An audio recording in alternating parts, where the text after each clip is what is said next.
भरधाव रीतीच्या टिप्परने morning walk करून येत असलेल्या 2 महिलांना जोरदार धडक दिल्याने एक महिला जागीच ठार तर एक महिला गंभीर जखमी झाल्याची घटना आज 8 मे रोजी सकाळी 8 वाजता घडली।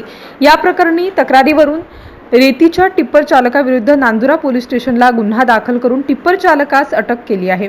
नांदुरा शहरातील हेलगे नगर येथील रहिवासी महिला वनिता सच्चिदानंद बोचरे वय 44 वर्ष व गीता श्रीकृष्ण ढगे ह्या मॉर्निंग वॉक करून परत घरी जात असताना नांदुरा शहरातील कब्रस्तान जवळ टिप्पर क्रमांक MH28BB4132 टिप्परच्या चालकाने त्याच्या ताब्यातील वाहन भरधाव वेगाने व निष्काळजीपणे चालवून त्यांना जोरदार धडक दिली। या धडकेत वनिता सच्चिदानंद बोचरे यांचा जागीच मृत्यू झाला तर गीता श्रीकृष्ण ढगे लग्न झाले असूनच त्यांच्यावर रुग्णालयात उपचार चालू आहेत। या प्रकरणी पोलिसांनी टिप्पर क्रमांक MH28BB4132 या वाहन चालक गजानन रामदास व वसतकार राहणार एरली याच्या विरुद्ध गुन्हा दाखल करून त्याला अटक केली आहे।